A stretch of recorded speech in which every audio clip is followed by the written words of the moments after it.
Donc, nous continuons, n'est-ce pas, l'enseignement sur la fin de temps. Mes amis, vous avez compris tout au long de ces enseignements que la fin de temps et la fin du monde, c'est deux termes complètement différents. C'est deux réalités complètement différentes. La fin de temps, n'est-ce pas, et prendra fin au retour de Christ avec l'Église. Donc la fin de temps prendra fin au retour de Christ avec l'Église. Et nous avons vu que la fin de temps concerne également les temps de nation. Et on a vu que les temps de nation ont commencé avec la captivité babylonienne, précisément en 587 avant Jésus-Christ, lorsque le roi de Babylone, Nebuchadnezzar, n'est-ce pas, va assiéger la ville de Jérusalem, conformément à la prophétie de Moïse dans Deutéronome 28, à partir du verset 49, que le Seigneur Dieu allait envoyer une nation de très loin qui viendrait pour assiéger Jérusalem parce que les Juifs auraient mis leur confiance dans ces hautes et grandes murailles. Et malheureusement, les Juifs, quand ils ont, n'est-ce pas, conquis le pays de Canaan par Josué, ils se sont, mes amis, éloignés du Seigneur et ils ont mis leur confiance dans ces hautes murailles pour leur protection. Ils ont abandonné le Seigneur et pour se tourner vers les Astartés et les Baals. Et le Seigneur va susciter des prophètes tels que Jérémie pour ramener son peuple à lui. Jérémie n'a pas été écouté, il a été, mes amis, enfermé dans une citerne. Il avait, n'est-ce pas, il était complètement enfoncé. Son corps s'était enfoncé dans la boue. Il n'y avait que la tête qui était dans le vide, en fait, qui se voyait. Et des prophètes, des rois et beaucoup de peuples, beaucoup parmi le peuple avaient décidé dans Jérémie 26 de le tuer carrément. Ils disaient que Jérémie n'était pas digne de vivre. Et Jérémie, dans Jérémie 25, il va prophétiser la captivité malheureusement babylonienne qui allait durer 70 ans. Et parmi les captifs, il y avait le prophète Daniel, on le voit dans Daniel 1. Il y avait également le prophète Ézéchiel, dans Ézéchiel chapitre 1er. Et donc, il y a eu 3 déportations en tout, n'est-ce pas? Et sur plusieurs années. Et Nebuchadnezzar, nous dit 2 Rois 24, avait par son armée détruit les murailles de Jérusalem et il avait incendié le temple. Et quand on a vu également dans le livre d'Ézéchiel chapitre 8, Dieu va emmener Ézéchiel dans le temple. Ézéchiel avait été déporté de Jérusalem à Babylone lors de la première déportation. Donc quand il s'est retrouvé à Babylone, Dieu va l'amener à Jérusalem en esprit, alors que le temple n'était pas encore détruit. Et il l'amène en esprit, il lui a montré en fait ce qui se passait dans le temple. Il y avait des figures d'animaux. Et puis dans Ézéchiel 10 et 11, on voit le départ de la Shekinah du temple, dans Ézéchiel 10, et dans Ézéchiel 11, la gloire de Dieu quitte, n'est-ce pas, la ville de Jérusalem. Donc là, c'était la fin de la théocratie. Dieu n'était plus le roi d'Israël, n'est-ce pas? Il les avait livrés aux nations à cause de leurs péchés. Malheureusement, les prophéties de Moïse étaient accomplies littéralement, donc en 587 avant Jésus-Christ. Donc à partir de cette date-là, mes amis, parce que la gloire n'était plus dans le temple, donc Nebuchadnezzar, Babylone, bien sûr, pouvait attaquer et détruire Jérusalem. Parce que lorsqu'il n'y a plus la gloire de Dieu dans la vie de quelqu'un, les démons s'en emparent, bien sûr. Et donc la maison ne doit en aucun cas rester vide. Donc voilà qu'à partir de cette date-là, Babylone a pu, n'est-ce pas, détruire Jérusalem. Vous savez qu'il y a 2 villes dans les nations. Il y a 2 villes dans notre monde. Donc il y a Babylone et la Nouvelle Jérusalem. Donc il y a Babylone et Jérusalem. Donc lorsque l'une de ces villes était à son apogée, l'autre était complètement détruite. Voilà. Donc si vous lisez bien les Écritures, dans les Écritures, vous verrez qu'il y a 2 villes. Dieu ne voit que 2 villes. Il n'en voit pas plusieurs. C'est vrai que nous, les hommes, nous voyons plusieurs villes.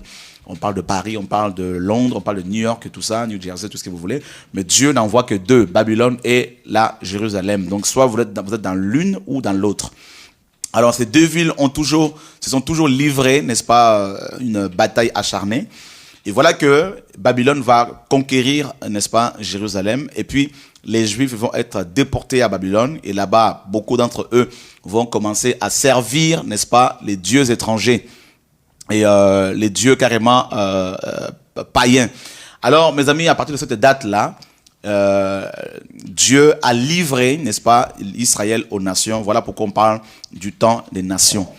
Voilà, donc à partir de cette date, les nations ont commencé à dominer, à régner sur la terre bien comme il faut. et a dominé a foulé aux pieds notamment la ville de Jérusalem. Alors dans Luc 21, on a lu cela dans Luc chapitre 21 à partir du verset 20 jusqu'au verset 23, si Benoît peut nous faire la lecture. Luc chapitre 21, verset 20 au verset 24 même. Je lis au nom de Jésus. Lorsque vous verrez Jérusalem investie par des armées, sachez alors que sa désolation est proche. Verset 21. Alors que ceux qui seront en Judée fuient dans les montagnes, que ceux qui seront au milieu de Jérusalem s'en retirent, et que ceux qui seront dans les campagnes n'entrent pas dans les villes. Car ce seront des jours de vengeance, pour l'accomplissement de tout ce qui est écrit. Verset 23. Malheur aux femmes qui seront enceintes et celles qui allaiteront en ces jours-là, car il y aura une grande détresse dans le pays et de la colère contre ce peuple. Verset 24. Ils tomberont sous le tranchant de l'épée, ils seront emmenés captifs par toutes les nations, et Jérusalem sera foulée aux pieds par les nations, jusqu'à ce que les temps des nations soient accomplis. Voilà, donc là c'est la réponse du Seigneur aux questions de disciples. Seigneur, quand est-ce que le temple sera-t-il détruit? Et quel sera le signe de ton avènement et de la fin du monde? On le voit également dans Matthieu 24. Alors le Seigneur leur dit, prenez garde que vous ne soyez séduits. Il dit, lorsque vous verrez Jérusalem investie par les armées, sachez que sa désolation est proche. Voilà, donc là, cette prophétie concerne bien sûr la grande tribulation. Nous avons vu hier que la prophétie de Luc 21 avait deux accomplissements, deux aspects. Le premier accomplissement a eu lieu en l'an 70 après Christ, lorsque le roi, le général Titus, le fils de l'empereur romain Vespasien, va arriver. Il va être envoyé par son père à Jérusalem pour mater la rébellion juive. Il va, mes amis, avec son armée, incendier le temple de Jérusalem. Et à partir de cette date, les Juifs ont été, mes amis, se sont éparpillés dans le monde entier. Et nous voyons maintenant que le deuxième accomplissement de cette prophétie aura lieu pendant la grande tribulation, n'est-ce pas, où de nouveau les Juifs seront éparpillés dans le monde entier, comme les prophéties le disent, on les a vus hier. Et également, l'homme impie avec l'armée des nations, les armées des nations l'homme impie avec ces armées vont attaquer de nouveau Jérusalem pendant la grande tribulation. Alors, mes amis, nous avons compris que la fin du monde, c'est quand Christ, n'est-ce pas, détruira à la fin du millénium la terre et les cieux d'à présent, d'après Pierre et d'après Ésaïe 66. Alors, la fin de temps prendra fin avec le retour de Christ et l'Église, la fin de temps ou encore les temps des nations. Voilà, donc la fin de temps concerne les temps des nations, tout simplement. C'est quand Christ va revenir pour dire, bon, maintenant c'est fini, je mets fin à votre zizanie. Il va prendre les rois de la terre, il va les faire manger, il va faire manger leur chair par des animaux, comme on l'a vu hier, par les oiseaux du ciel notamment. Apocalypse le dit si bien. On a vu que une des grandes prophéties que nous attendons, nous, l'épouse de Christ présentement, dont on attend l'accomplissement actuellement, c'est l'enlèvement de l'Église. Voilà, donc l'enlèvement de l'Église va déclencher, mes amis, plusieurs prophéties qui concernent justement la grande tribulation. Donc l'enlèvement de l'Église, mes amis, va déclencher la grande tribulation. C'est-à-dire l'homme impie, d'après Daniel 9, le verset 27, on l'a vu également, va signer une alliance avec les Juifs pour 7 ans. Et au bout de 7 ans, les Juifs vont s'apercevoir que cet homme est un usurpateur. Donc ils vont rompre cette alliance avec lui, ça va le mettre en rogne, ça va le mettre en colère, et puis il va, mes amis, mobiliser les armées du monde pour attaquer Israël. Et les nations, y compris les États-Unis et l'Europe, vont se mettre en accord pour pouvoir attaquer Israël. Et cette attaque, mes amis, va donner lieu à la guerre d'Armageddon. Voilà, donc on a vu également que les armes qui sont fabriquées actuellement sont, n'est-ce pas, fabriquées en perspective de cette guerre future, c'est-à-dire la troisième guerre mondiale. Donc lorsque l'Église va partir, il va y avoir des disparitions massives dans le monde entier, mes amis, dans les prochains jours, parce que je ne veux peut-être pas dire jours ou années ou mois, seul Dieu le sait, mais ce qui est sûr, c'est que tous les signes, la plupart des signes qui annoncent le retour du Seigneur pour l'épouse sont pratiquement là. N'est-ce pas? Voilà pourquoi vous comprendrez que le Seigneur cache de plus en plus l'Église. Il la cache de plus en plus, il sort de plus en plus des systèmes paganisés, des bâtiments, de tout ce que vous voulez, des hommes, et qui n'ont rien à voir avec la parole. Et il la cache pour qu'elle se prépare au retour, à son retour, tout simplement. Alors, mes amis, il va y avoir des disparitions massives. Imaginez-vous, vous êtes dans un avion, vous volez à plus de 850 km à l'heure, vous quittez Paris pour New York, et puis vous êtes à 11 000 mètres d'altitude, et vous entendez dans les haut-parleurs, n'est-ce pas? Y a-t-il un pilote à l'avion? Parce que tout simplement, le pilote et le copilote, étant chrétiens, sont partis, et vous vous retrouvez sans pilote dans cet avion, volant à 850 km à l'heure, n'est-ce pas? 850 km à l'heure, c'est terrible. Et des avions vont tomber sur des villes. Imaginez, vous êtes en train de vous faire opérer. Vous êtes sur un, n'est-ce pas, vous êtes au billard, comme on dit. Et vous êtes fait, on vous opère, et puis les médecins chrétiens s'en vont. Alors vous allez vous retrouver dans votre bide avec des scalpels, tout ce que vous voulez. Il va y avoir des problèmes terribles, mes amis.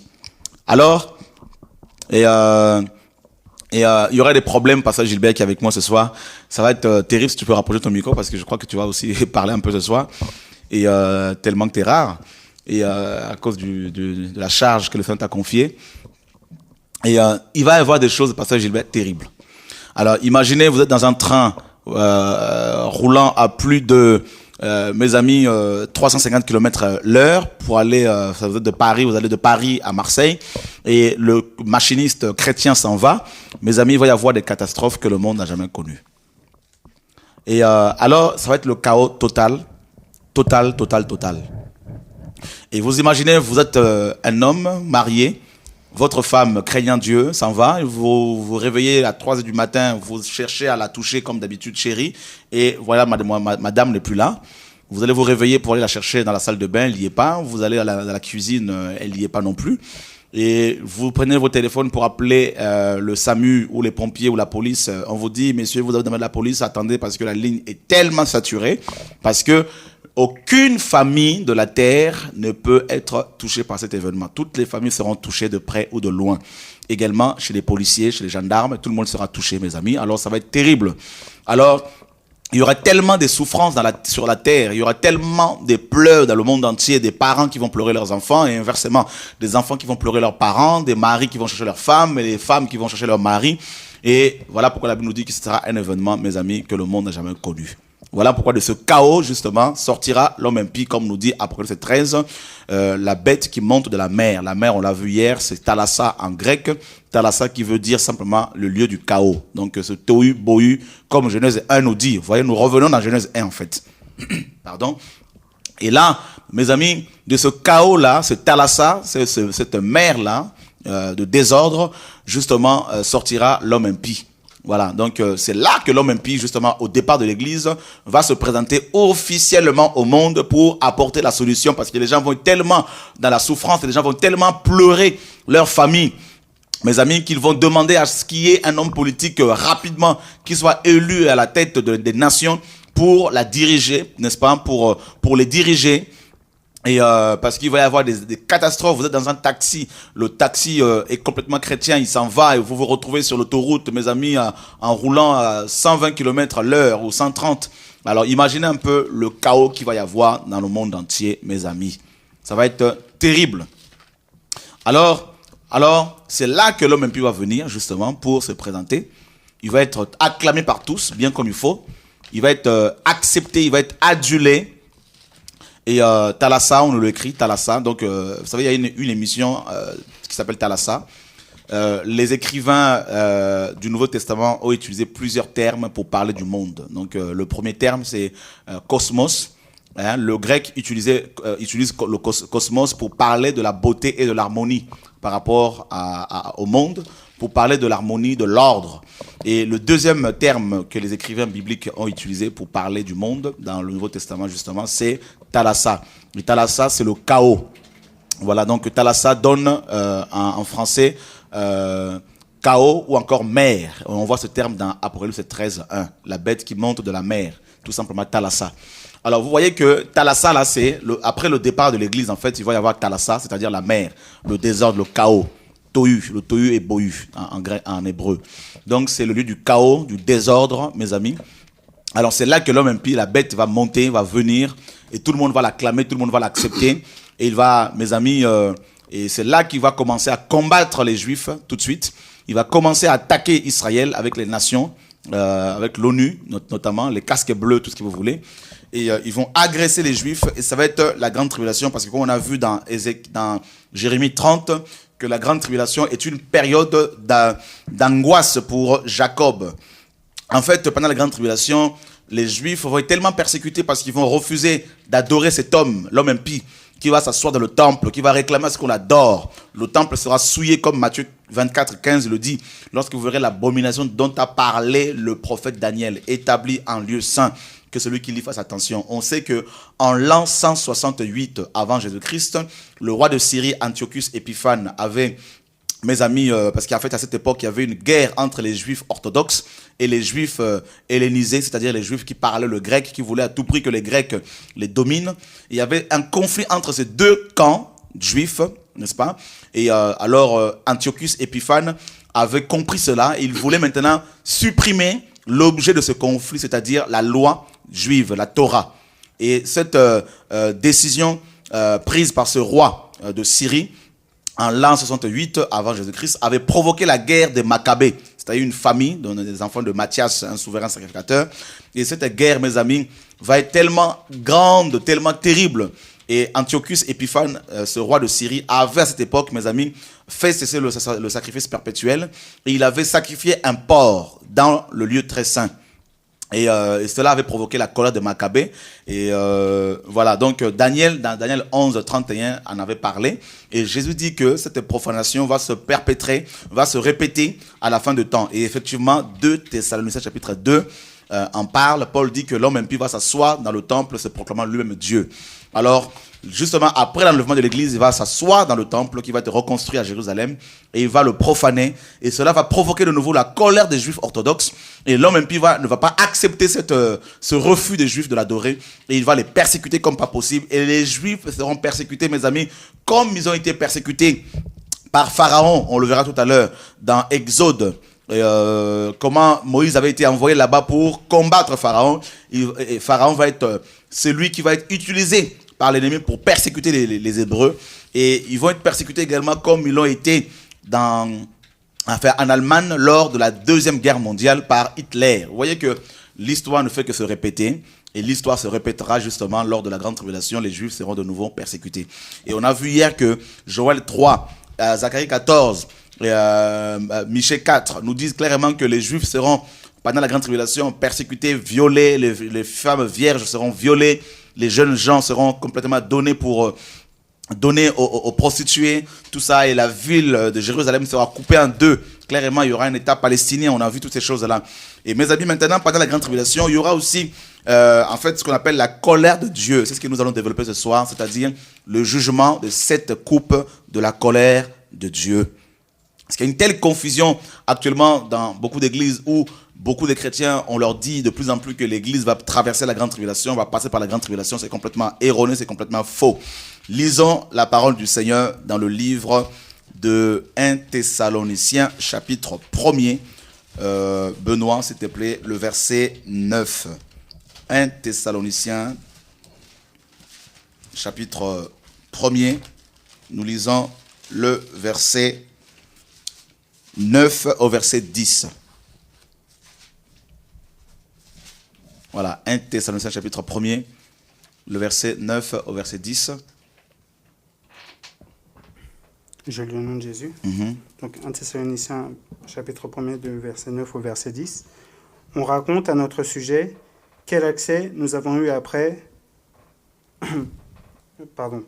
On raconte à notre sujet quel accès nous avons eu auprès de vous et comment vous vous êtes convertis à Dieu et vous détournant des idoles pour servir le Dieu vivant et vrai, et pour attendre des cieux son Fils qu'il a ressuscité d'entre les morts, Jésus, qui nous délivre de la colère à venir. Voilà, donc Paul écrit aux Thessaloniciens, qui étaient des Philippiens, des Macédoniens, pardon. Il leur écrit, il leur dit, le Seigneur Jésus, que nous attendons tous, n'est-ce pas, viendra des cieux pour nous délivrer de la colère à venir. Paul nous parle qu'il y aura une colère à venir. Et c'est ce que nous allons développer ce soir, parce que cette colère à venir représente en fait les 7 coupes de la colère de Dieu. Et l'apôtre Paul dit que nous en serons délivrés, clairement. Nous en serons délivrés. Donc ça veut dire que pendant les temps de nation, pendant la grande tribulation, il y aura les 7 coupes de la colère de Dieu. Mes amis, ça va être terrible. Écoutez très bien l'enseignement de ce soir. Vous allez pouvoir nous poser des questions. Je ne vais pas être très long ce soir. Je vais prendre du temps pour expliquer clairement les choses afin de vous laisser, si cela est possible, le temps de nous poser vos questions. Donc Paul dit qu'il y a une colère à venir. Et c'est ce que nous allons comprendre. Et dans 1 Thessaloniciens chapitre 5, le verset 9, il est dit, Paul dit toujours, « Car Dieu ne nous a pas destinés à la colère, mais à la possession du salut par notre Seigneur Jésus-Christ. » Dieu n'a pas destiné l'épouse. Paul parle à l'épouse ici. Dieu n'a pas destiné l'épouse à la colère à venir. Non, jamais frère. Il n'a pas destiné l'épouse à la colère à venir, mais il a destiné à la possession du salut. Or, le mot salut ici, en grec, mes amis, signifie aussi sûreté, confiance, sécurité, n'est-ce pas? Donc, Dieu nous mettra, nous l'épouse, en sécurité. Donc, il faut comprendre que le mot salut signifie beaucoup de choses. La délivrance, le salut, la protection, la sûreté, n'est-ce pas? Et Paul dit que nous sommes destinés à la sûreté. Dieu va nous garder en sûreté. Dieu va nous garder, il va nous protéger de cette colère. Il ne nous a pas destinés à cette colère à venir. Et quelle est cette colère à venir justement? Alors lisons Apocalypse justement, le chapitre 15. Et toutes ces choses vont avoir lieu pendant la grande tribulation, c'est-à-dire pendant les temps des nations. Donc, parce que les temps des nations finiront au retour du Seigneur avec l'Église. Et Apocalypse chapitre 15. Nous lisons le verset 6 au verset 8. Les 7 anges qui tenaient les 7 fléaux sortirent du temple, revêtus d'un fin lin pur, éclatant et ayant des ceintures d'or autour de la poitrine. L'un des 4 êtres vivants donna aux 7 anges 7 coupes d'or, pleines de la colère du Dieu qui vit au siècle des siècles. La terre fut remplie de la fumée à cause de la gloire de Dieu et de sa puissance. Et personne ne pouvait entrer dans le temple jusqu'à ce que les 7 fléaux de 7 anges soient accomplis. On nous dit clairement, mes amis, que les 7 anges, les 7 êtres vivants, ont donné aux 7 anges 7 coupes remplies, n'est-ce pas, qui sont pleines de la colère du Dieu vivant. Alors, voyez ici, les 7 coupes représentent la colère de Dieu dont Paul parle également dans 1 Thessaloniciens là-bas, on l'a lu. Et le chapitre 16 d'Apocalypse nous dit ceci, le verset 1er. « Et j'entendis une voix forte qui venait du temple et qui disait aux 7 anges, « Allez et versez sur la terre les 7 coupes de la colère de Dieu. » Versez sur la terre. Sur la terre, il y a quoi? Nous sommes au ciel ici. Nous, l'église, nous sommes au ciel. Nous sommes en train, mes amis, de fêter les noces de l'agneau. Après s'être passé par le tribunal, où nous serons jugés, non pour être condamnés, d'après 2 Corinthiens 5, 10, mais pour rendre des comptes. Nous sortons de ce tribunal de Christ au ciel avec des couronnes, pour ceux qui auront bien travaillé. Et après, c'est les noces, c'est la grande fête, c'est le mariage. Et sur la terre, mes amis, c'est les cris, c'est les pleurs, ce sont les pleurs. Voilà pourquoi il ne faut pas rater l'enlèvement de l'église, mes amis, vous qui m'entendez ce soir. Et la Bible dit que les 7 coupes de la colère de Dieu seront déversées sur la terre.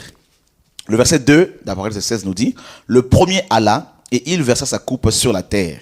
Et un ulcère malin et douloureux frappa les hommes qui avaient la marque de la bête et qui adoraient son image. » Vous voyez, mes amis, ça veut dire que après l'enlèvement de l'église, ceux qui vont rester, on va leur imposer, n'est-ce pas, d'avoir sur leur front ou sur leurs mains la marque de la bête. Sinon, ils ne peuvent ni acheter ni vendre. Alors, mes amis, écoutez-moi très bien. Si jamais vous n'êtes pas dans la sanctification et que l'enlèvement ait lieu, que vous restez, alors vous aurez 2 possibilités. Soit vous portez la marque de la bête sur votre front ou sur votre main droite, et dans ce cas-là, vous êtes fichu, complètement fichu, condamné à aller en enfer. Et là, dans ce cas-là, l'homme impie va vous caresser dans le sens du poil, parce qu'il saura que vous irez avec lui en enfer. Et vous serez ennemi de Dieu. fichu pour l'éternité, ou soit vous refusez la marque de la bête, n'est-ce pas? Et dans ce cas-là, vous êtes l'ennemi de l'homme impie et vous allez être complètement persécuté. On peut vous couper par morceaux. Alors si jamais vous avez la marque de la bête, l'homme impie vous laissera tranquille. Mais par contre, vous allez subir les 7 coupes de la colère de Dieu. Et vous voyez que ces 7 coupes de la colère de Dieu, n'est-ce pas, ne va pas toucher les chrétiens qui vont se convertir pendant la grande tribulation, parce que pendant la grande tribulation, il y aura beaucoup de conversions, d'après Apocalypse 7. Mais l'église n'est plus là. Et vous retrouverez également les mêmes fléaux qui avaient été utilisés par Dieu pour frapper les Égyptiens dans Exode chapitre 7. Les mêmes fléaux. Et quand Dieu avait frappé l'Égypte avec les 10 fléaux, les enfants d'Israël étaient protégés. Ils n'étaient pas touchés par ces fléaux. Vous voyez, voilà pourquoi la colère ici ne concerne pas l'épouse, l'église, les chrétiens qui vont se convertir pendant la grande tribulation, mais elle concerne essentiellement ceux qui avaient la marque de la bête. Donc la marque de la bête, mes amis, c'est aussi le péché. C'est le péché qui s'imprime dans nos cœurs, dans notre mentalité, dans notre conscience. Les mauvaises pensées, les pensées impures qui nous animent, qui t'animent, mon frère, ce soir, toi qui m'entends, ma soeur. Et la Bible nous dit au verset 3 et au verset 2 que les hommes qui ont la marque de la bête seront frappés par des ulcères malins et douloureux.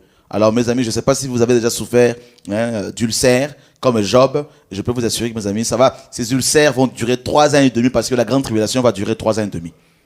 Et le verset 3 nous dit, le deuxième verset, ça coupe dans la mer.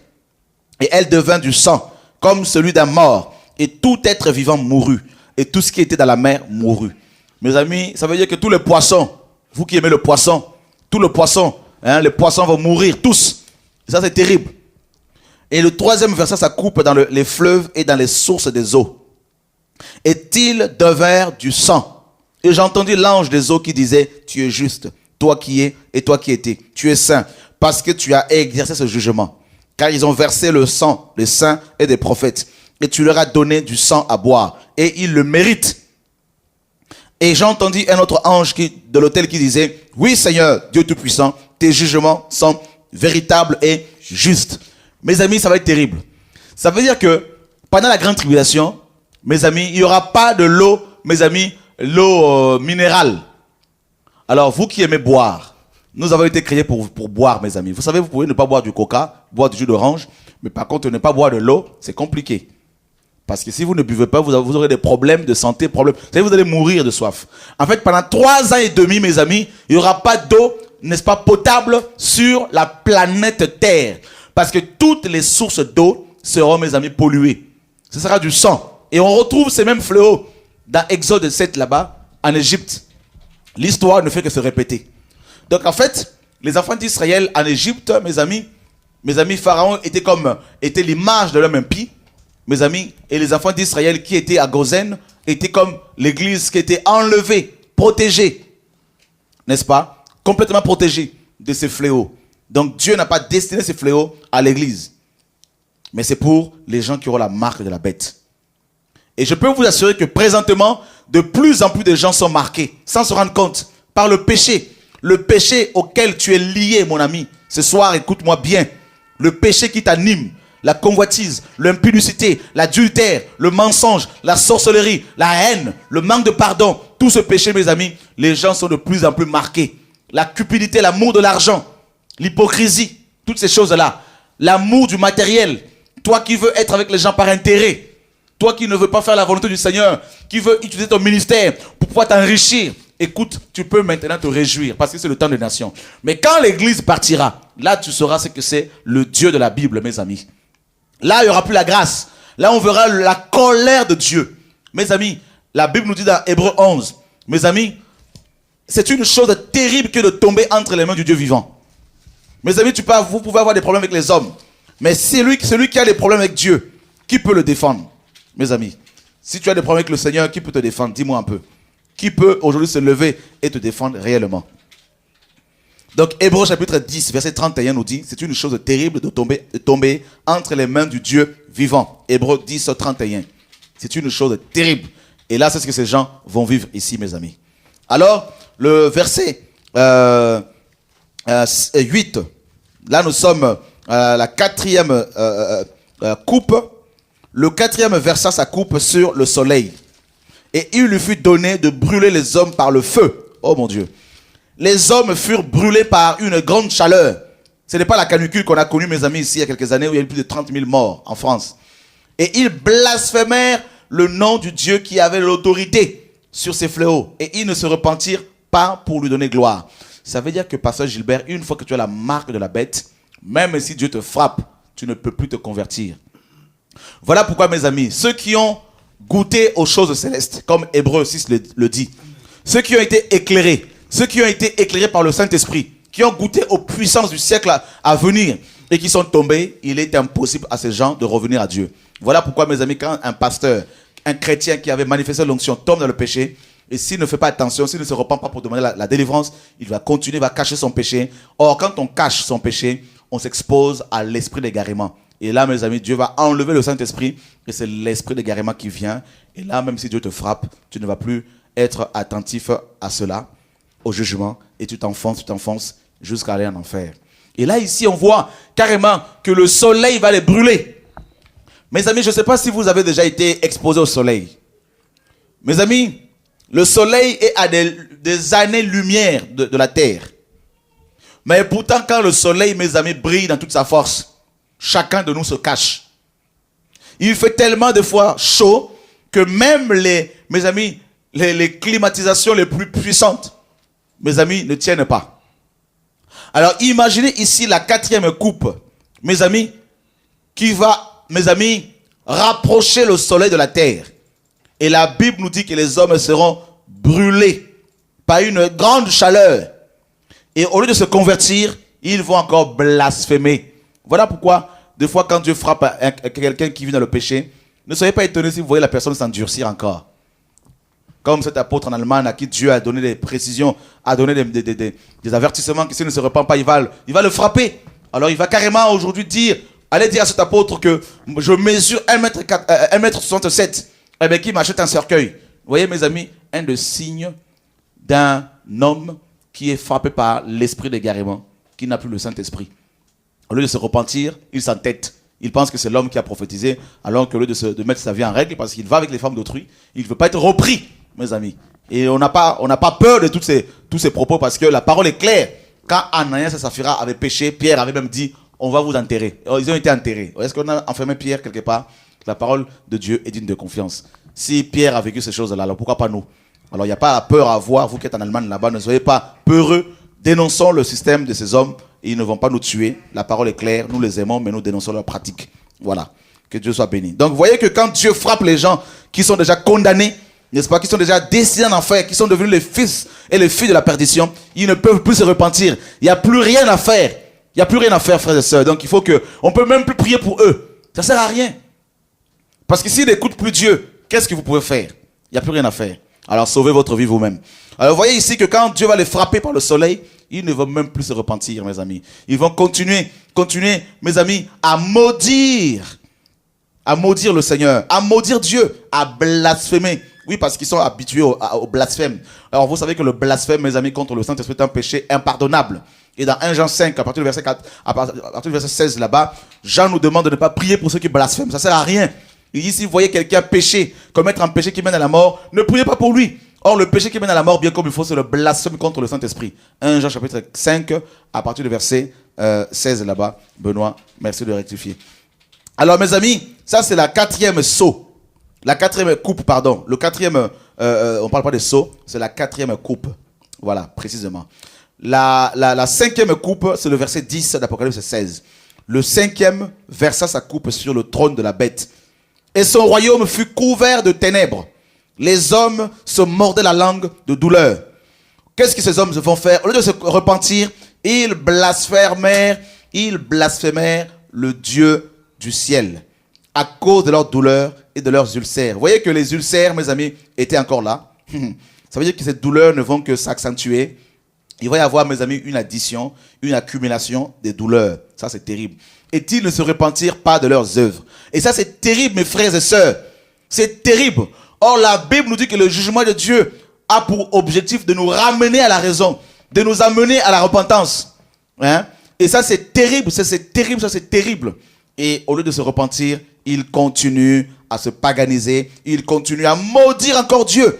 Et la Bible dit que la 5e coupe va être déversée sur le trône de la bête.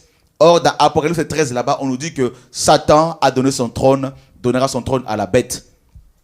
Mes amis, vous savez, les ténèbres ici, si vous lisez bien les fléaux, les 10 fléaux que Dieu avait envoyés en Égypte, on nous parlait également des ténèbres. Alors, une fois, Dieu m'a fait grâce, mes amis, de m'amener dans l'espace. Il m'a montré la terre complètement dans les ténèbres. Et je peux vous assurer que ces ténèbres étaient vraiment palpables. Mes amis, c'était terrible. Ces ténèbres étaient tellement épaisses que vous pouviez carrément les toucher. Ça veut dire que même la lampe la plus puissante du monde ne peut, mes amis, éclairer ne serait-ce qu'un petit chouïa, n'est-ce pas, d'un coin d'une maison. Rien du tout. Ça veut dire que plus vous allumez les lampes, plus les ténèbres se rajoutent. Ça ne sert à rien d'allumer parce que ça va rien changer. Seule la lumière qui est Yoshua peut dissiper ces ténèbres-là. Et ça, c'est terrible. Ça veut dire que ces ténèbres, ces fléaux vont durer 3 ans et demi, mes amis. Vont durer 3 ans et demi. Vous vous imaginez, vous êtes dans un monde où tout le monde est frappé. Tout ce qui est la marque de la bête, d'ulcères. En plus des ulcères, mes amis, il y a la chaleur du soleil. Ils sentent la chaleur du soleil, mais par contre, le soleil ne les éclaire pas. Ça, c'est terrible. Hein? Il y a la chaleur en pleine ténèbres, mes amis, avec les ulcères sur vous. En plus de ça, vous avez, mes amis, il n'y a plus d'eau. Il y a à boire. C'est du sang. Et en plus de ça, il n'y a plus de poissons. N'est-ce pas? Et ça, vous imaginez l'accumulation de ces fléaux, mes amis, ces fléaux vont durer 3 ans et demi. Mes amis. Et ça, c'est terrible. Ça, c'est la 5e coupe.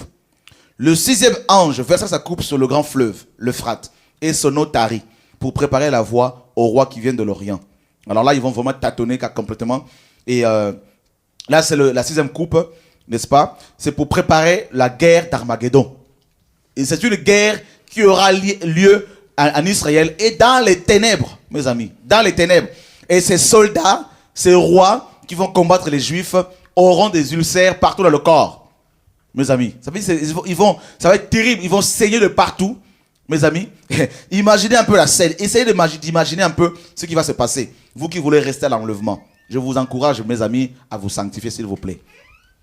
Alors, mes amis, le verset 17 nous dit, le 7e verset sa coupe dans l'air. Et il sortit du temple, du trône, une voix forte qui disait, ça n'est fait. Et il y eut des éclairs, des voix, des coups de tonnerre et un grand tremblement de terre tel qu'il n'y en a jamais eu depuis que l'homme est sur la terre. Mon Dieu, pasteur Gilbert. Imaginez un peu ici la scène. Je voudrais que Dieu nous donne la grâce de faire un film sur ces événements. Amen. N'est-ce pas? Amen. Que Dieu nous donne les moyens pour que l'on puisse à peu près montrer aux gens qui vivent consciemment dans le péché comment les choses vont se dérouler. Parce que ces choses-là, on n'en parle pas dans les églises. On dit aux gens, ça va aller, Dieu t'amour. Dieu est tellement bon, il est tellement miséricordieux. Mais pourtant, dans la même Bible qu'ils ont, il y a ces choses qui sont écrites. Ce n'est pas Chora Kotou qui les invente, frère. C'est dans vos Bibles. Ça y est dans vos Bibles. C'est clair. Le Dieu d'amour, présentement, mes amis, se présentera ce jour-là comme le Dieu juste, comme le Dieu glorieux, comme le Dieu, mes amis, qui va prendre le fouet pour fouetter les hommes de ce monde. Et bien évidemment, on nous a tellement présenté un Dieu tellement bon, un papa cool, un grand-père avec la barbe blanche, comme le catholicisme romain, n'est-ce pas, le présente. Un Dieu tellement barbu, mes amis, il est assis sur son trône et puis il ne peut pas bien évidemment juger les hommes. Il accepte l'homosexualité, il accepte le lesbianisme, il accepte que des femmes aillent dans les assemblées pour faire chuter les pasteurs, il accepte bien évidemment que les Jézabel fassent n'importe quoi, il accepte, mes amis, que les pasteurs se fassent acheter par des hommes riches pour changer leur message. Il accepte tout ça, c'est pas un problème. C'est Dieu veut que tu sois riche. Il veut que tu aies de l'or, que tu aies de l'argent. Et bien sûr, il est mort à la croix pour que toi, tu sois l'homme le plus riche de la terre, le plus influent pour impacter ta génération avec l'argent, bien évidemment. Mes amis, quel Dieu avons-nous, mes amis, reçu? Quel Dieu, n'est-ce pas, ces hommes vous ont-ils présenté, mes amis? En tout cas, ce n'est pas le Dieu de l'Apocalypse. Ce n'est pas le Dieu que Jean nous décrit ici mes frères et sœurs. Alors on nous dit qu'il y aura un tremblement de terre que le monde n'a jamais connu, depuis le premier homme Adam. Alors ceux qui ont déjà vécu le tremblement de terre, imaginez un peu, la terre là va bien trembler, mes amis. En plus, mes amis, de l'eau changée en sang. En plus, mes amis, des ulcères. En plus, mes frères et sœurs, des problèmes de chaleur, des ténèbres. Mes amis, il y a de nouveau ce tremblement de terre. Et la Bible nous dit au verset 19, et la grande ville, c'est-à-dire Babylone. Babylone, les nations. La grande ville fut divisée en 3 parties. Les villes des nations tombèrent.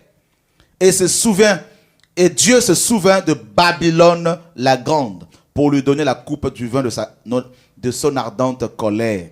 Alors vous qui aimez le monde, hein, la Bible nous dit n'aimez pas le monde, 1 Jean 2,15 là-bas, ni les choses qui sont dans le monde. Car le monde et sa convoitise vont passer. Frères et sœurs, s'il vous plaît, je vous en supplie ce soir, je vous en supplie, mes amis. Si vous avez reçu l'évangile de l'argent, l'évangile de la prospérité, qui est prêché par ces charlatans, mes amis, sortez de là. C'est aussi simple que ça. Ce soir, je vais crier encore fort. Sortez de là, sauvez-vous de cette génération perverse et corrompue. S'il vous plaît, frères et sœurs. Que personne ne vous trompe. Le salut est individuel, frères et sœurs. Le salut est individuel. Tu es né seul, tu mourras seul. Quand tu es sorti du ventre de ta mère, tu es sorti seul. Même si tu es jumeau, tu es sorti seul. Ton frère jumeau ou ta soeur jumelle est sorti après ou avant toi. Chacun a son temps. Chacun va rendre compte pour lui-même. Ce n'est pas l'effet de foule, l'effet de masse. Oh, parce que mon pasteur, je l'aime beaucoup, parce que mon pasteur a dit, ton pasteur, oui, c'est ton pasteur. Mais ce n'est pas lui qui va te défendre devant Jésus. C'est toi, il te dirait, tu savais lire. Qu'as-tu fait? Est-ce que tu avais vérifié dans la Bible ce que mes prophètes avaient annoncé? Est-ce que tu avais écouté ce que mes envoyés avaient dit? Mes amis, est-ce que tu fais partie des gens qui se moquent des prophètes? Est-ce que tu fais partie des gens qui sont fanatiques de leurs pasteurs et des apôtres? Ou tu fais partie des gens qui font partie, mes amis, n'est-ce pas, de l'épouse, du reste, qui s'attachent à la sainte doctrine, qui vérifient comme les Béréens de Acte 17, ce qui est enseigné, si cela est scripturel ou pas, si c'est biblique ou pas, ou des gens qui sont dans les sentiments, qui poursuivent. Frères, sœurs, écoutez ce soir la trompette, et ouvrez grandement nos cœurs à l'appel que le Seigneur lance actuellement aux nations pour se préparer à son retour. Mes amis, c'est terrible, la Bible nous dit que Dieu va se souvenir de Babylone la grande. La 7e coupe, mes amis, c'est le jugement, mes amis, de Babylone la grande. Il va y avoir un grand tremblement de terre et cette ville sera coupée en 3. Et les villes des nations vont tomber. Vous qui aimez ces villes. Oh oui, j'aime beaucoup l'Australie, c'est bien. J'aime beaucoup les bâtiments de New York, c'est bien, mes amis. Aimez encore ces choses-là. C'est Babylone, frère. C'est Babylone.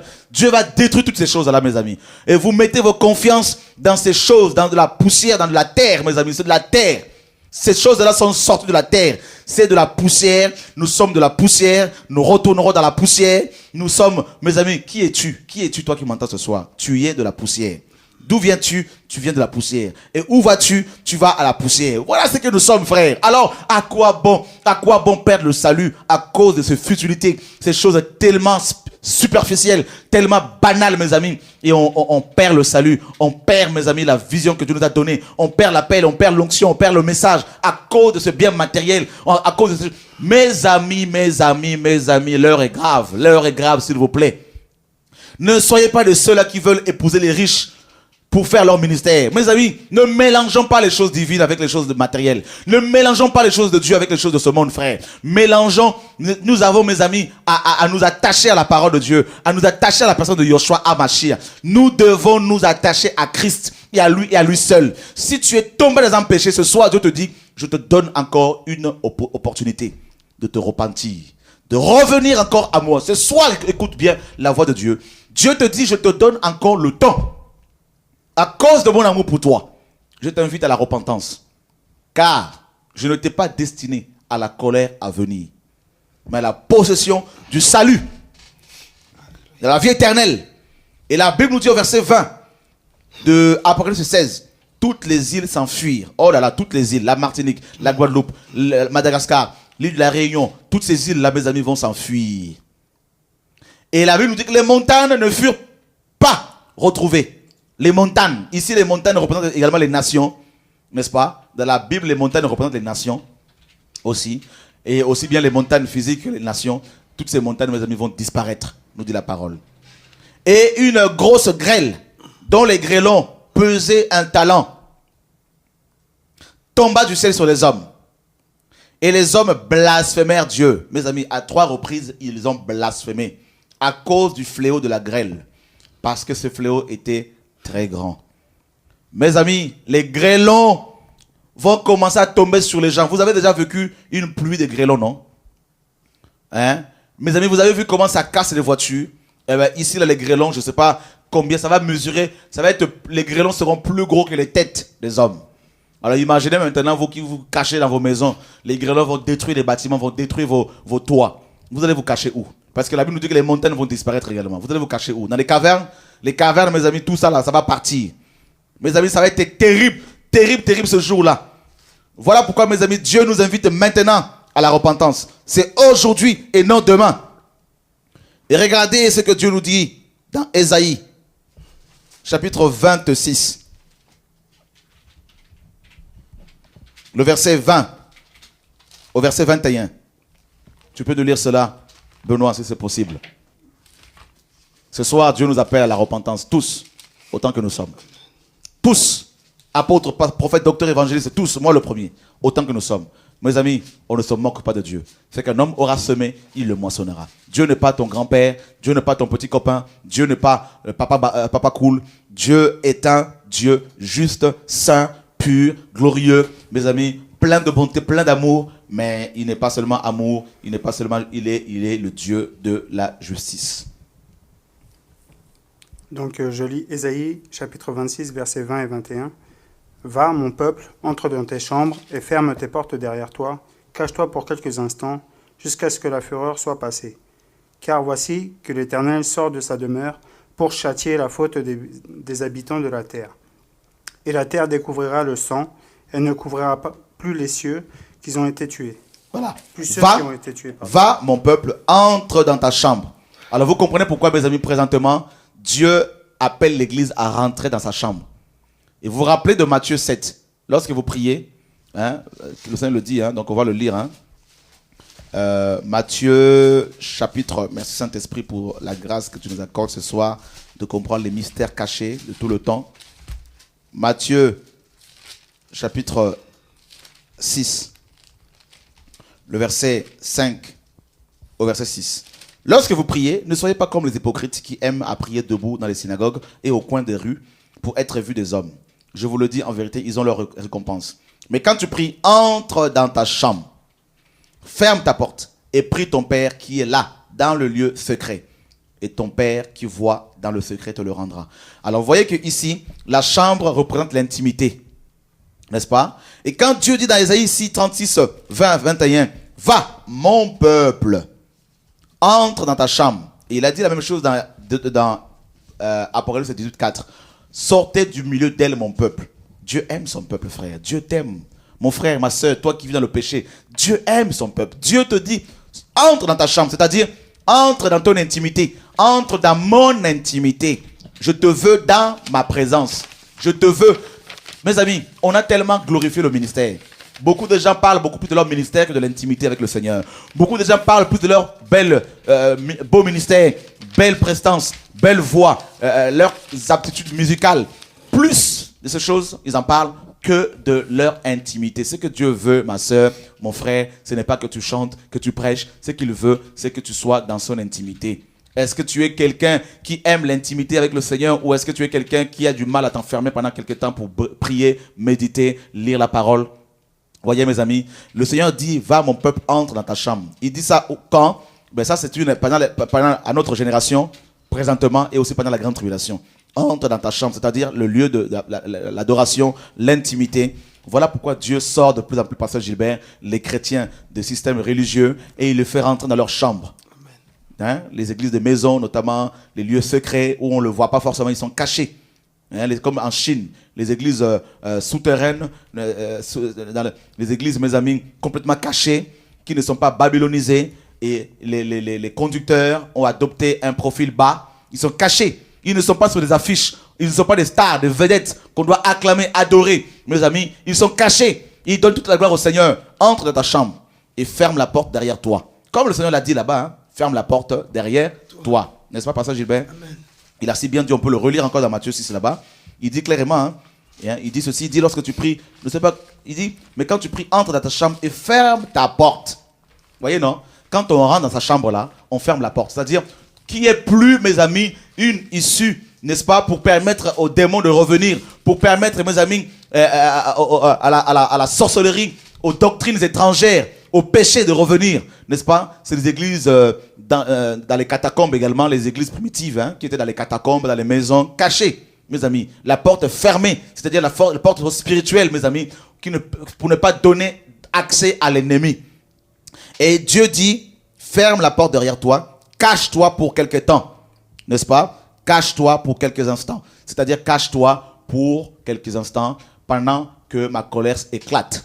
Et présentement, ce verset nous concerne et l'Église également. Nous devons nous cacher de plus en plus dans sa présence, mes amis, dans son intimité, pendant quelques instants, pendant le temps de la babylonisation des églises, mes amis, s'il vous plaît. Nous devons nous cacher en Jésus, nous cacher en Christ, présentement. Parce que, mes amis, si tu ne te caches pas en Christ, si tu ne fermes pas la chambre, tu ne fermes pas la porte, eh bien, mes amis, tu vas être touché, n'est-ce pas, par la babylonisation. Vous vous rappelez également, lors du déluge, Dieu avait caché Noé et sa famille, mes amis, dans l'arche. L'arche, c'est l'image de Christ. Pendant quelques instants, pendant que sa colère se battait, était envoyée, sa colère s'exerçait sur les hommes et les femmes de cette époque. Dieu avait caché son peuple. Et par rapport à Sodome et Gomorrhe, Dieu avait également caché, mes amis, dans une montagne, Lot et ses 2 filles. Et Dieu fait la même chose actuellement par rapport à l'église. Il est en train de cacher l'église. Voilà pourquoi, mes amis, si vous cherchez l'église véritable, vous n'allez plus tellement la voir. Elle est de plus en plus cachée. Et des voix prophétiques se lèvent dans le monde entier, ici et là, pour dire aux chrétiens, cachez-vous, frères, cachez-vous, mes sœurs, cachez-vous en Christ. Le seul refuge, c'est Christ. Ce n'est pas un bâtiment que ton bishop a construit. Ce n'est pas, mes amis, ces grandes bâtisses que ces docteurs de la loi construisent de plus en plus. Ce ne sont pas, mes amis, ces belles fringues, ces belles soutanes, mes amis. Ce n'est pas ces choses-là dans lesquelles on cache l'hypocrisie, on cache le péché. Mais nous devons nous cacher dans son intimité. Quelle grâce. Dieu m'a fait comprendre ces choses-là. Il me les fait comprendre de plus en plus. Me cacher en lui, mes amis. Voilà pourquoi nous adoptons un profil bas. Nous nous cachons de plus en plus. Et aujourd'hui, mes amis, nous parlons au travers de la radio. Vous ne nous voyez pas forcément, mais nous parlons, on met les enseignements ici et là. Et on se cache de plus en plus, mes amis. C'est ça, ce que Dieu demande. Dieu dit, cache-toi pour quelques instants, jusqu'à ce que la colère soit passée. Car voici l'Éternel sort de sa demeure. Oui, il sort. Pendant les 7 coupes de la colère de Dieu, Dieu sort de sa demeure pour frapper les gens qui auront la marque de la bête, mes amis, et qui vont l'adorer comme pas possible. Toi qui adores le monde, toi qui adores les hommes de ce monde, toi qui adores, mes amis, Hollywood, toi qui adores, mes amis, la télévision, toi qui adores le péché, toi qui caresses le péché, cigarette, masturbation, impudicité, colère, racisme, tout ça. Alléluia. Dieu te dit, c'est le moment de te repentir aujourd'hui, et ce n'est pas demain. C'est aujourd'hui. Alors, nous allons lire encore, Pasteur Gilbert, quelque chose dans Sophonie là-bas, Sophonie, pour voir un peu ce qui va se passer, mes amis. C'est terrible pendant le jugement de Dieu dans Sophonie. Et que Dieu nous garde. Sophonie, chapitre 1er. Mes amis, le verset 14. Nous lisons ceci. Jusqu'au verset 18. Le jour de l'Éternel est proche. Il est proche. Il arrive en toute hâte. Le jour de l'Éternel fait entendre sa voix. Et le héros pousse des cris amers. Ce jour est un jour de fureur. Et un jour de détresse et d'angoisse. Un jour de ravage et de destruction. Un jour de ténèbres et d'obscurité. Vous comprenez pourquoi le royaume de ténèbres, le royaume de Lucifer, n'est-ce pas, le royaume de l'antéchrist, de la bête, sera frappé par les ténèbres. Un jour de ténèbres. Mes amis, c'est terrible, hein? Un jour de nuée et de brouillard. Un jour où retentiront la trompette et les cris de guerre. La guerre d'Armageddon. Contre les villes fortes et contre les tours élevées. Hein? Construisons-nous une tour, hein, dont le sommet toucherait au ciel. Toutes ces tours-là que les hommes construisent, qu'elles soient, mes amis, là-bas, en Orient, et à Dubaï, ils construisent de plus en plus des tours très très hauts. Mes amis, vous ne voyez pas que Genèse 11 s'accomplit. Ils sont en train de plus en plus de construire des choses et de monter vers le Seigneur. Mes amis, bientôt Dieu va frapper. Et Dieu dit, je mettrai les hommes dans la détresse. Ils marcheront comme des aveugles, bien sûr, parce qu'ils ne verront pas dans ces ténèbres. Parce qu'ils ont péché contre l'Éternel. Je répandrai leur sang comme de la poussière et leur chair comme de l'ordure.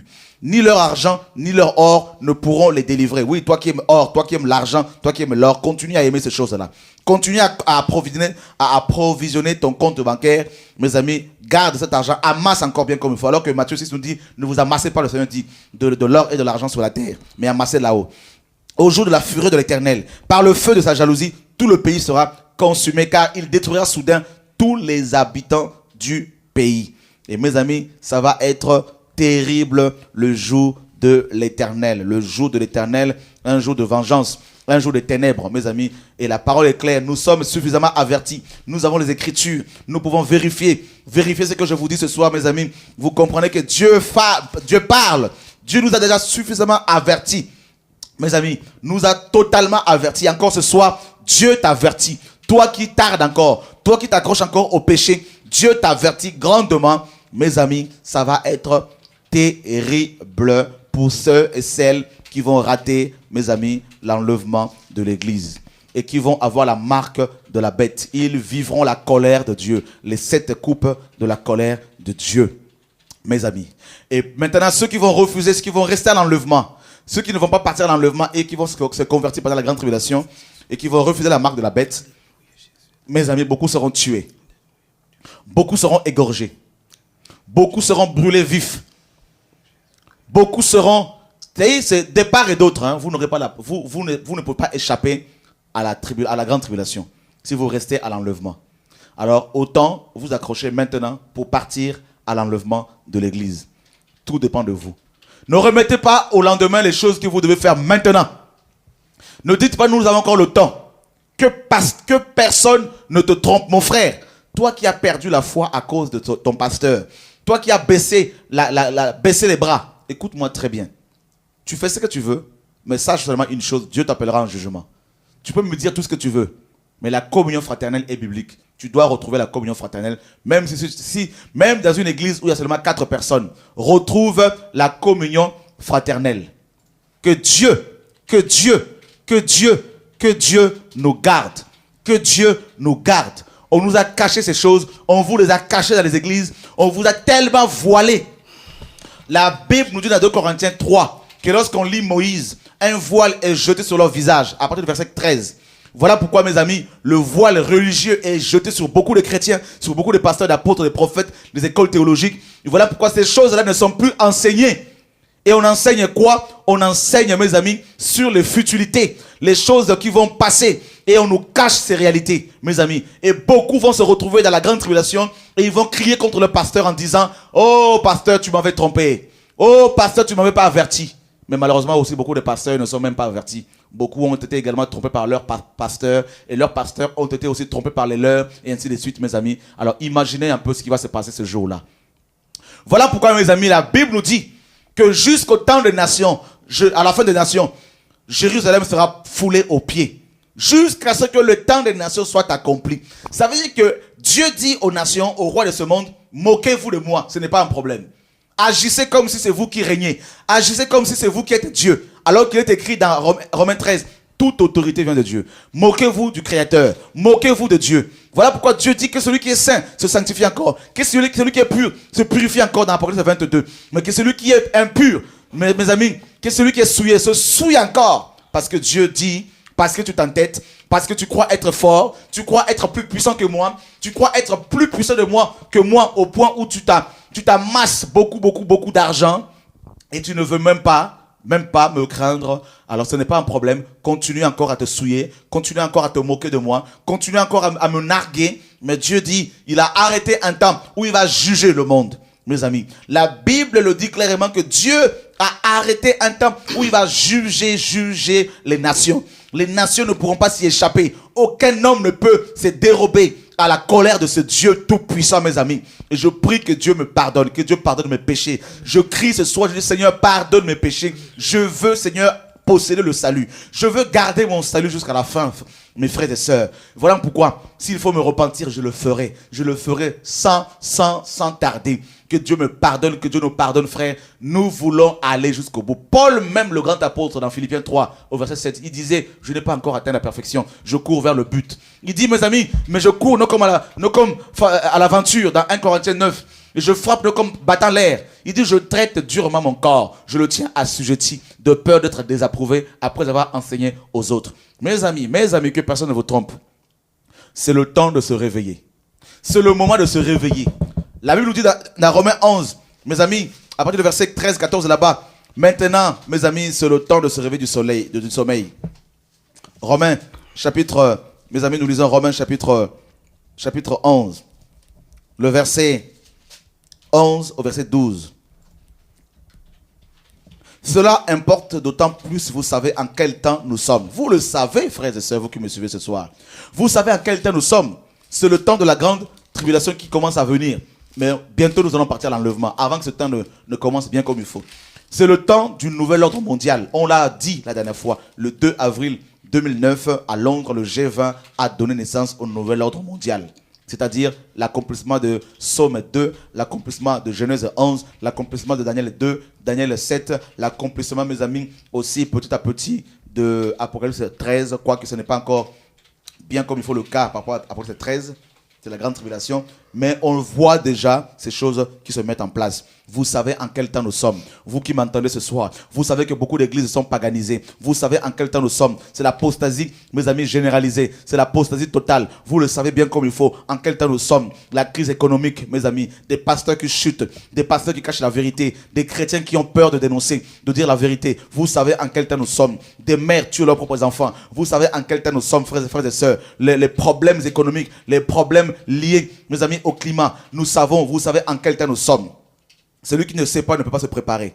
C'est l'heure de vous réveiller enfin du sommeil. C'est le moment, ce n'est pas demain. Docteur, apôtre, prophète, évangéliste, pasteur, diacre, ancien, chantre, musicien. C'est le moment de se réveiller maintenant de ce sommeil dans lequel nous étions, mes amis, toutes ces années. La torpeur, mes amis spirituels. C'est le moment de se réveiller maintenant du sommeil, mes amis. De prendre conscience qu'on s'est fait rouler dans la farine. Car maintenant, le salut est plus près de nous que lorsque nous avons cru. Maintenant, le salut, c'est-à-dire le retour du Seigneur qui va nous délivrer de ces choses à venir, mes amis, est plus près de nous que lorsque nous avons cru.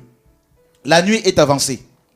Le jour approche. La nuit ici, c'est les ténèbres. Ça veut dire que le péché, la nuit c'est l'image du péché. Le péché a atteint son paroxysme, en gros. Mes amis, le jour approche. Quel jour? Le jour du Seigneur. Le jour où il va nous enlever. Le jour du Seigneur, mes amis, commencera par l'enlèvement de l'église. Il va d'abord enlever son peuple pour qu'il échappe à sa colère. Mes amis, le jour approche.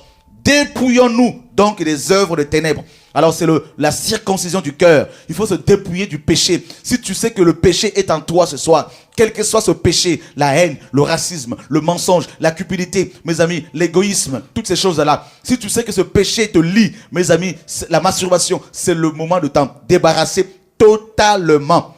Dépouillons-nous donc des œuvres des ténèbres et revêtons les armes de la lumière. Marchons honnêtement comme en plein jour, loin des orgies et de l'ivrognerie, de la luxure et de la débauche, de querelles et de jalousie. Mais revêtez-vous du Seigneur Jésus-Christ et n'ayez pas soin de la chair pour en satisfaire les convoitises. Mes amis, c'est le moment d'éduquer ta chair. C'est le moment, ma soeur, mon frère, je vous en supplie. Je pleure en vous parlant. Je pleure dans mon cœur. Les temps sont difficiles. Les temps sont mauvais. Les temps sont mauvais. Nous allons bientôt partir, frère. Nous sommes à la veille de l'éternité. Vous vous imaginez l'éternité avec le Père Céleste, mes amis. Nous allons nous asseoir sur sa cuisse pour caresser sa tête. Nous allons mettre notre tête sur son cœur, sa poitrine pour écouter les battements de son cœur. C'est le moment, mon frère. Tu as été destiné au ciel. Je t'en supplie. Sors de ton péché. Sors. Ne donne pas gloire à ta chair. Ne satisfais pas ta chair. Ne réponds pas aux besoins de ta chair, ma soeur. Je t'en supplie. Je t'en supplie. La vie ne tient qu'en fil, s'il te plaît. La vie terrestre ne dure que 70 ans. Nous dit Somme 90. Pourquoi, mes amis, rater l'éternité pour une vie qui ne dure que 70 ans? Et pour les plus robustes, c'est 80 ans. Pourquoi? Si tu as 25 ans, 30 ans, si tu as 30 ans, il te reste 40 ans. Si tu as 40 ans, il te reste 30 ans. Et il faut éviter également tous les aléas de la vie, les accidents, les maladies, tout ça. Ce n'est pas toujours sûr. Alors pourquoi rater le ciel? À cause de la chair.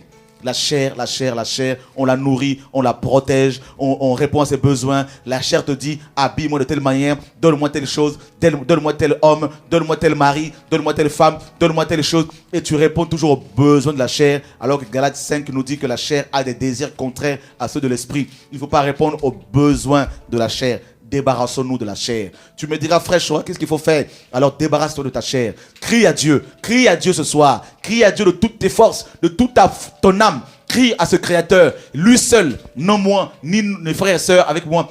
Lui seul a la capacité de te délivrer de ta chair, de te donner la force pour dominer ta chair et ses besoins. Dieu seul peut le faire. Frère, ce ne sont pas des histoires que nous vous racontons. La parole de Dieu est digne de confiance. La Bible a parlé depuis des années du nouvel ordre mondial, mes amis. Et on a vu le 2 avril cela s'accomplir. La Bible a parlé de la restauration d'Israël. On l'a vu dans Ésaïe 66, verset 7 à 8. Et le 14 mai 1948, cela s'est accompli. Donc, faisons confiance à ce livre. Ce livre est la parole inspirée de Dieu. Ce que ce livre nous dit, frère, ce sont des choses qui vont s'accomplir. Les choses que ce livre a annoncées se sont accomplies hier. Aujourd'hui encore, il y en a qui s'accomplissent. Demain, ça va s'accomplir. Alors, autant croire à ce que Dieu a dit, mes amis. Et pour finir, nous prenons 1 Thessaloniciens, chapitre 5, mes amis, à partir du verset 1er. 1 Thessaloniciens, chapitre 5, à partir du verset 1er. La Bible nous dit ceci. Pour ce qui est des temps et des moments, vous n'avez pas besoin, frères, qu'on vous en écrive. Car vous savez bien vous-même que le jour du Seigneur viendra comme un voleur dans la nuit. Quand les hommes diront paix et sûreté, alors une ruine soudaine les surprendra, comme les douleurs de l'enfantement surprennent la femme enceinte, et ils n'y échapperont point. Mais vous, frères, vous l'église, toi l'épouse, toi ma soeur, toi mon frère, vous n'êtes pas des ténèbres. Vous n'êtes pas dans les ténèbres pour que ce jour vous surprenne comme un voleur. Vous êtes tous des enfants de la lumière et des enfants du jour. Nous ne sommes point de la nuit ni des ténèbres. Ne dormons donc point comme les autres, mais veillons et soyons sobres. Car ceux qui dorment, dorment la nuit. Et ceux qui s'enivrent, s'enivrent la nuit. Mais nous qui sommes du jour, soyons sobres, ayant revêtu la cuirasse de la foi et de l'amour, et ayant pour casque l'espérance du salut. Car Dieu ne nous a pas destinés à la colère, mais à la possession du salut par notre Seigneur Jésus-Christ, qui est mort pour nous, afin que soit que nous veillions, soit que nous dormions, nous vivions ensemble avec lui. C'est pourquoi exhortez-vous réciproquement et édifiez-vous les uns les autres comme en réalité vous le faites. Voilà ce que l'apôtre Paul demandait aux saints. Ce que l'apôtre Paul demande aux saints d'aujourd'hui. Ce que Christ, notre Seigneur, notre Maître, nous demande. Si tu as péché hier ou si tu as péché ce matin, aujourd'hui, tu peux te rattraper. Dieu ne te condamne pas. Tu peux te rattraper. Tout est possible à celui qui croit. Tout dépend de toi, tout dépend de moi, ma soeur. Que Dieu nous garde. Que Dieu nous garde. Je sais que ce soir, vous êtes nombreux à nous suivre ce soir. De la Tunisie notamment. Je vois la famille Niaoui. Soyez beaucoup bénis, soyez beaucoup encouragés. Je suis très touché de vous savoir là connectés ce soir. Vraiment, soyez bénis. Si vous êtes là, famille Niaoui, vous pouvez vraiment ce soir nous faire signe sur le Skype, sur le blog de notre Skype, pour qu'on puisse encore vous encourager au niveau de la Tunisie, au niveau de la Côte d'Ivoire. Mes amis, les temps sont graves. Chers pasteurs, chers frères, si vous aviez baissé les bras parce que vous vous êtes dit que le ministère est très difficile, c'est vrai, c'est difficile. Alors, relevez-vous. Mes amis, nous sommes destinés au ciel. Nous sommes destinés au ciel. Alors, pourquoi rater le ciel? Pour le ministère, pour une femme, pour de l'argent, ça ne vaut pas le coup. Merci, famille Niaoui. Je ne sais pas si c'est Solange, ou si c'est Michel, ou si c'est le docteur Niaoui, docteur Marius. En tout cas, soyez bénis, soyez encouragés, parce que les temps sont difficiles. Mais Dieu revient. Nous devons, mes amis, revenir à l'enseignement biblique, c'est-à-dire la personne de Yoshua HaMashiach. C'est lui qui est au centre, qui doit être au centre de toutes choses. Dans les églises, c'est lui que nous devons glorifier. Je voudrais nous dire, frères et sœurs, que le Seigneur souffre énormément parce que nous l'avons chassé de nos maisons. Pour la plupart, nous l'avons chassé de nos assemblées. Et il souffre également parce qu'il sait que beaucoup vont rester, malheureusement. Alors il ne veut pas que nous restions à l'enlèvement.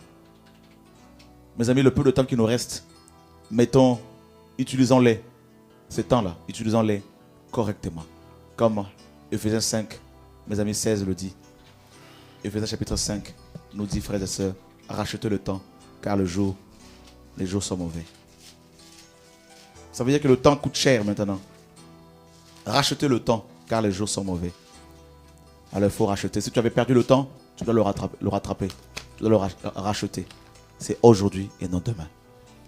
Alors demain, nous allons continuer, inviter encore des amis, parce que ce soir, par la grâce de Dieu, le Saint-Esprit a battu de nouveau le record.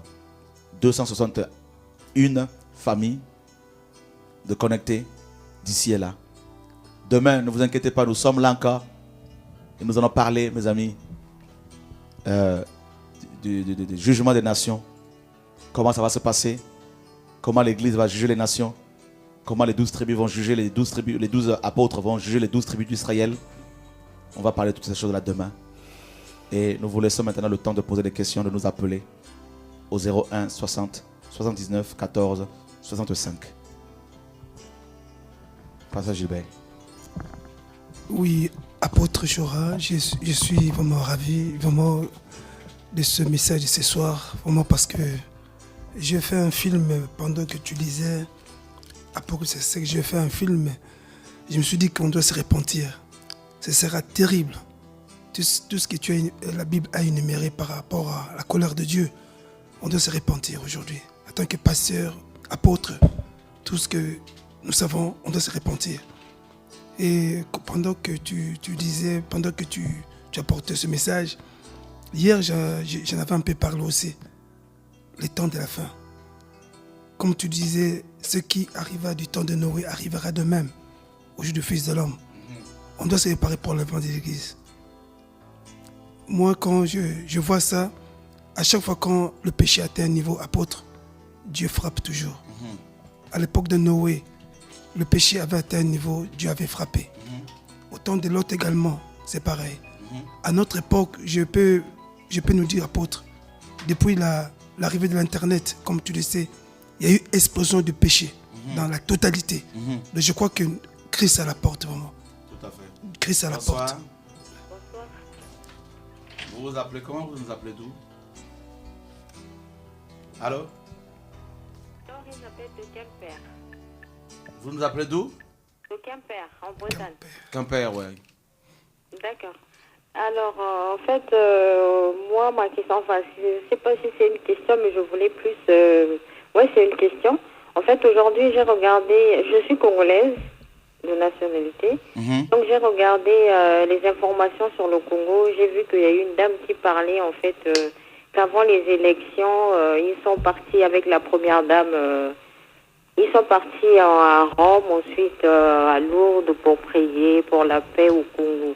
Donc moi j'aimerais savoir en fait, enfin je sais que beaucoup de gens au Congo, même partout ailleurs en Afrique, sont pas, enfin ils connaissent pas encore la vérité. Même moi en fait ici enfin ça fait pas longtemps que j'ai découvert, que je vous ai découvert et je me rends compte que vous aviez des bonnes idées, vous expliquez bien tout ce qui est décrit dans la Bible. Et moi, j'ai parcouru à peu près plusieurs églises d'assemblées, les assemblées chrétiennes, et je voyais qu'il y avait toujours l'argent en tête. Et ça, c'est quand j'étais au Congo. Donc, ils demandaient toujours l'argent. Quand on vient voir l'homme de Dieu, on vient pas les mains vides. Vraiment que ça, en fait. Donc, je me disais, je voulais savoir si vous aviez des... Enfin, s'il y a des hommes les hommes comme vous, au Congo, par exemple, pour donner, enfin, partager aussi la même parole, quoi. D'accord, c'est Congo-Brazza? Oui. Oui, tout à fait. Nous avons une équipe là-bas. Et on pourra éventuellement vous donner leurs coordonnées. D'accord. Donc, il n'y a pas de souci. Et on va prendre votre numéro de téléphone hors antenne. Ouais. Et comme ça, on va vous rappeler pour vous donner leurs coordonnées. Il n'y a pas de problème. D'accord. Voilà, frères et sœurs, c'est lamentable. C'est lamentable parce que le seul message qui prime également, effectivement, Benoît, dans beaucoup d'assemblées, c'est l'argent. Comment être fort, comment être puissant, comment être un champion avec l'argent. Et donc, comment être fort, comment être grand, comment impacter le monde, comment impacter son entourage. Et c'est pas avec la sainteté, c'est pas du tout avec la sainteté que Dieu nous donne, mais avec les moyens, n'est-ce pas, matériels. Et si c'était encore avec la sainteté, on comprendrait. Mais là, le véritable message est déformé et l'évangile est complètement détourné complètement. Les gens sont complètement, mes amis, dans l'aveuglement, beaucoup en tout cas. Mais c'est l'accomplissement aussi en même temps, frères et sœurs, de la prophétie biblique. Qu'à la fin de temps, beaucoup abandonneront la foi pour s'attacher à des esprits séducteurs et à des doctrines des démons, effectivement. Donc, que Dieu nous garde, parce que les temps sont tellement difficiles. Voilà.